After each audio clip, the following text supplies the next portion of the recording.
Bonjour à toutes et à tous, bienvenue sur la chaîne Zaza Crochet. Aujourd'hui, je vais vous apprendre à réaliser cette jolie fleur de lotus qui m'a été demandée par une des abonnées de ma chaîne qui s'appelle Sylvie, à qui je dédicace ce tutoriel. Sylvie, si tu nous regardes, voici la fleur que j'ai réalisée pour toi. Alors j'espère qu'elle te plaira et j'espère aussi qu'elle vous plaira à toutes et à tous. Pour la réaliser, vous aurez besoin de fil coton.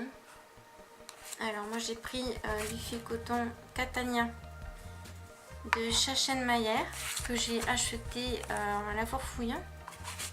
Donc j'ai pris deux verts, un blanc, un jaune pour le pistil. Vous pouvez aussi faire votre fleur dans une autre couleur. Mais moi j'ai voulu rester le plus proche possible de la vraie fleur de lotus. Vous aurez aussi besoin pour le milieu soit d'une perle blanche, soit d'un bouton. Moi j'avais pas de perle au moment où j'ai fait le tuto. J'ai pris un bouton, un crochet alors numéro 3,5. On peut la faire en plus grande aussi. Dans ce cas là vous prendrez un crochet 5 ou 6 et vous doublerez le fil en deux. Une aiguille pour coudre le tricot à bourron et un petit ciseau.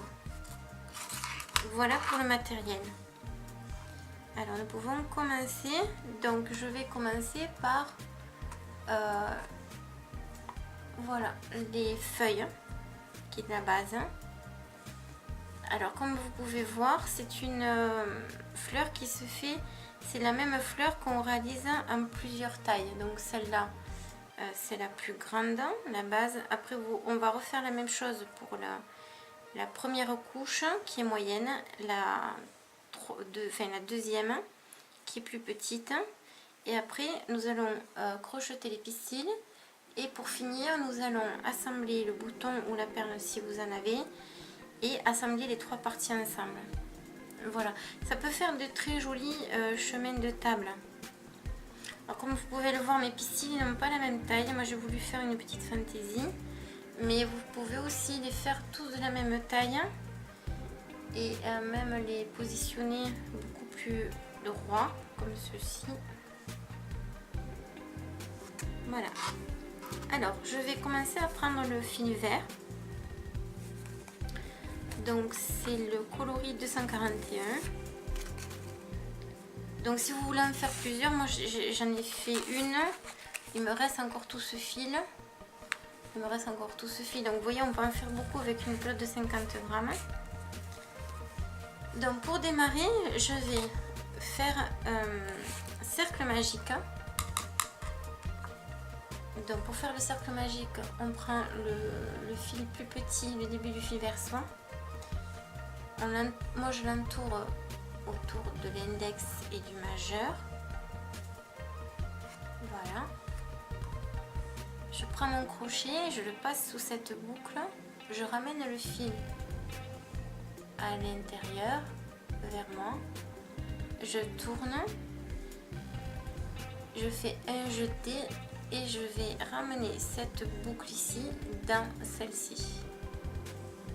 Voilà, et ça c'est mon premier point. Alors on va le serrer. Pour moi celui-là je ne le compte pas. Voilà, ça c'est le point pour accrocher le fil. Là, je l'ai bien serré comme vous pouvez voir. Maintenant je vais monter 3 mailles en l'air. Et là on va faire 12 brides simples allongées. 1, 2 et 3. Et ça va être la base de la fleur. Donc un jeté. Et je vais commencer ma série de brides allongées que je fais en 3 fois. Alors vous vous rappelez, la bride simple on l'a fait en 2 fois. Moi pour que ce soit plus joli et plus long, ici je le fais en 3 fois.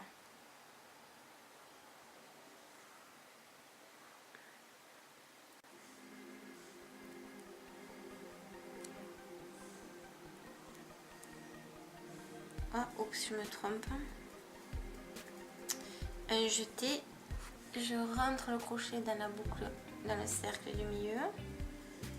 J'ai 3 boucles sur le crochet, un jeté, je ramène dans la première, un jeté, je ramène le fil dans les deux suivantes à jeter dans les deux dernières. Et là, vous allez compter 12 en comptant les 3 mailles en l'air du début. Donc 1, 2, 3, 4. Et je vous retrouve quand j'ai fait mes 12 brides.